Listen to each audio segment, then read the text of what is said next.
Hi, I'm Justin Loretz, the reviews editor for What Mountain Bike magazine. In association with Unior Tools, I'm going to bring you some mountain bike maintenance tips.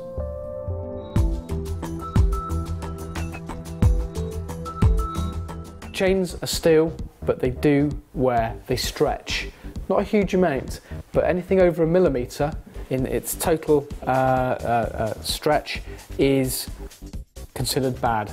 So we use a tool like this. This is a simple chain measuring peg tool. First thing we do to check this piece of chain is we put the rear of the chain tool, chain wear indicator in that there, and then with the tool set to 0, we drop the front pin in. Now, as you can see, there's a space there. So what we do is we turn the dial until it stops. And what that's doing is making the tool get longer, and it shows you with a little arrow exactly how much of 1 millimetre of wear you've got over this number of links. And the dial tells us that this chain has just under 0.6 millimetres of wear in it.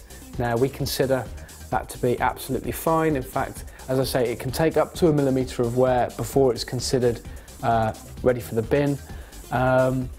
Personally, I probably run them up to about 0.8 just to be sure. That way I know I'm not going to forget and run myself into some kind of trouble.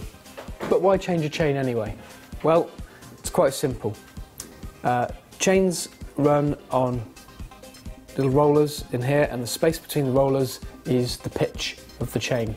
Okay, as chains stretch, that distance between the rollers grows very slightly. If left unchecked, that will continue to grow and continue to grow until it's overall over 12 links or so has grown more than 1 millimetre.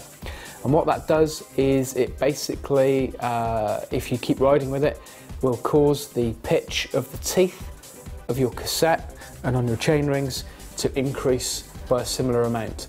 So you'll be oblivious to the whole thing happening, but you'll be basically not only wearing your chain out, but as the chain wears, you'll be wearing your sprockets and your chain rings at the same time. And ultimately, when you come to replace your chain with a chain with the as new pitch, which would be much tighter, you'll suddenly realise that actually your chain is jumping on your sprockets and not meshing correctly with your chain rings. What you've done there basically is you've worn your entire transmission out in one go, which means you're in for probably £100 worth of replacement cost. Much cheaper to go to the shop at about, to be honest, about 0.8 millimetres on a tool like this of wear, and toss the old chain into the bin and buy yourself a new one. Cheapest ones probably cost you under £10 still. And get that fitted. That way you're saving your cassette from wear and your chain rings from wear. When you think about the difference between buying a £10 chain or a £100 set of sprockets, chain and chain rings, it's a no-brainer.